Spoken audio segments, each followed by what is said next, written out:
Hola colegas de la formación vial, qué gran placer daros la bienvenida a esta sesión, a esta clase magistral en nuestra pizarra virtual. Hoy traemos un análisis a fondo de experto a experto donde vamos a desgranar exactamente las normativas, las excepciones y lo que es aún más importante, esos trucos pedagógicos que resultan absolutamente cruciales para enseñar con excelencia y por supuesto para arrasar en el examen de certificación. Así que poneos cómodos porque comenzamos este repaso al reglamento puro y duro, pero lo vamos a hacer de una forma muy dinámica y sobre todo fácil de recordar. ¡Vamos a ello! Fijaos bien, este es nuestro plan de estudios de hoy. Una hoja de ruta clarísima. Vamos a cubrir la diferencia exacta entre progresión normal y maniobra. Pasaremos por las estrictas reglas de visibilidad. Analizaremos esas excepciones trampa que tanto gustan en los exámenes. Repasaremos la lista de maniobras básicas. Grabaremos a fuego la inquebrantable regla de oro, el RSM, y para rematar cerraremos con la incorporación a la circulación. Bueno, pues empezamos por la base. El cimiento absoluto de la circulación, y este no es otro que el concepto fundamental que separa a quien simplemente fluye con el tráfico de quien inicia un movimiento calculado que, por su naturaleza, ya implica un riesgo.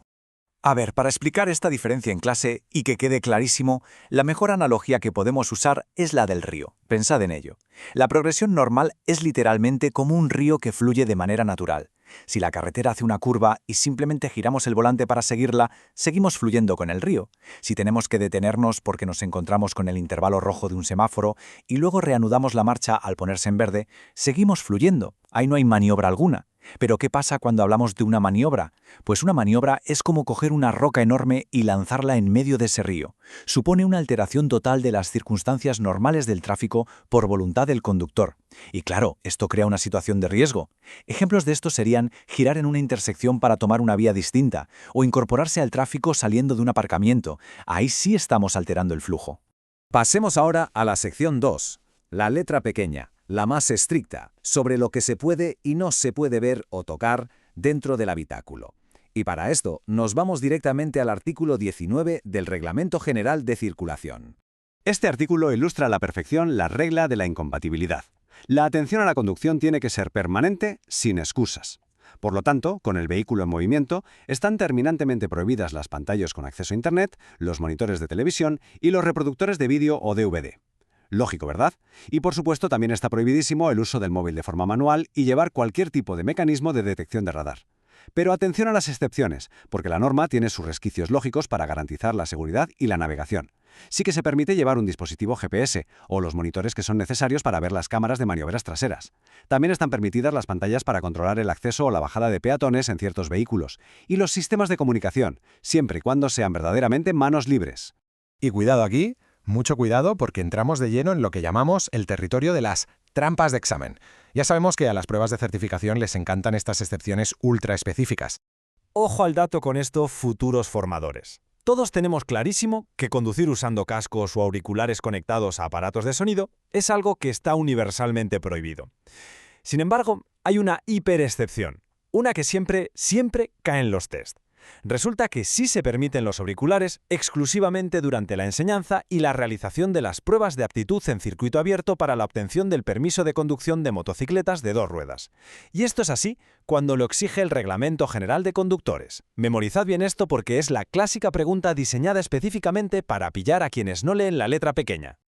Y cambiando el tono a uno mucho más serio, el tema de los mecanismos de detección de radar no admite bromas. El documento es tajante. Las infracciones a este precepto tendrán la consideración de infracciones graves. Y para que tengáis en mente el respaldo legal exacto cuando estéis dando clase, recordad que esto es conforme a lo previsto en el artículo 65.4, apartados F y G de la Ley sobre Tráfico, Circulación de Vehículos a Motor y Seguridad Vial. Cuando habléis de esto con los alumnos, hay que transmitir esta severidad sin ningún tapujo. Para rematar esta parte del interior del vehículo antes de ponernos en movimiento, hay que recordar una regla absoluta del artículo 19 respecto a los cristales. La visibilidad sobre toda la vía por la que se circule debe ser completamente diáfana. Diáfana, es decir, cero interferencias. Está totalmente prohibido colocar láminas o adhesivos no autorizados que bloqueen la visión lo más mínimo. Bien, pues cambiamos el chip, dejamos el interior del coche y volvemos al movimiento físico en la vía. Vamos a desglosar esa lista exhaustiva de las maniobras básicas, la sección 4. Y aquí las tenemos, las 8 maniobras básicas de circulación. Incorporación, desplazamiento lateral, adelantamiento, cambio de dirección, cambio de sentido de la marcha, parada, estacionamiento y marcha atrás. Fijaos, el punto crucial a nivel pedagógico es recordar que estos son exactamente los movimientos que interrumpen esa progresión normal del río que comentábamos al principio. Y precisamente porque son movimientos que pueden sorprender al resto del tráfico, quien ejecuta cualquiera de estas 8 maniobras es quien tiene la obligación de adoptar las mayores precauciones. Entonces, si partimos de la base de que toda maniobra implica un riesgo, necesitamos un protocolo de seguridad que sea universal. Y aquí lo tenemos, respaldado legalmente bajo el artículo 108, nuestra auténtica regla de oro. En el mundo de la formación vial os aseguro que vais a repetir estas 3 siglas hasta en sueños, RSM. Es el procedimiento sintetizado que absolutamente todo conductor debe interiorizar. Paso 1. Retrovisor. Esto significa comprobar y cerciorarse de que las circunstancias del tráfico permiten hacer el movimiento. Paso 2. Señalizar.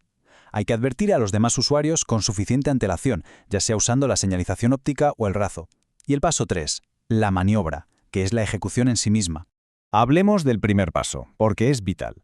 Ese acto de cerciorarse mirando por el espejo retrovisor es totalmente innegociable.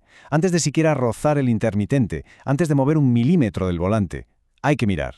Y si no hay seguridad total al mirar por el retrovisor, el proceso de la maniobra se aborta ahí mismo, de inmediato. No se pasa al paso 2. Luego, la fase de ejecución tiene sus propias reglas estrictas. Hay que dejar muy claro que poner el intermitente no otorga prioridad. 0. Hay que advertir con antelación suficiente, sí, y mantener esa señalización durante todo el tiempo que dure la maniobra, ejecutándola con la máxima precaución. Pero, ¿y si las cosas se complican a mitad del proceso? Pues el reglamento dicta que hay que detener el vehículo con toda rapidez si se oyen avisos, si nos percatamos de la proximidad inesperada de otro vehículo, persona o animal, o tan pronto como lo exija la seguridad. Si hace falta, se desiste de la maniobra y punto. Y así llegamos al último bloque de hoy. Vamos a aplicar esta maravillosa regla de oro a la primera de todas las maniobras básicas, la incorporación a la circulación, que viene regulada en el artículo 73.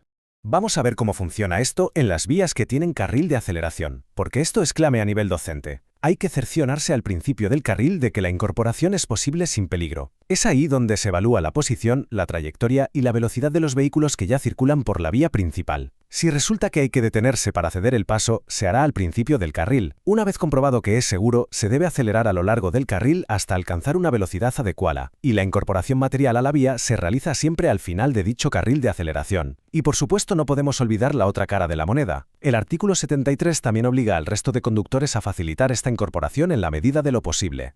Y con esto, colegas, llegamos al final de nuestro análisis. Como podéis ver, conocer la norma de memoria no basta. La verdadera maestría está en saber desgranarla, en entender el porqué de sus excepciones y en transmitirla con una claridad absoluta. Así que os dejo con esta reflexión. ¿Existe la preparación total para llevar todo este rigor a las aulas y a los coches de prácticas?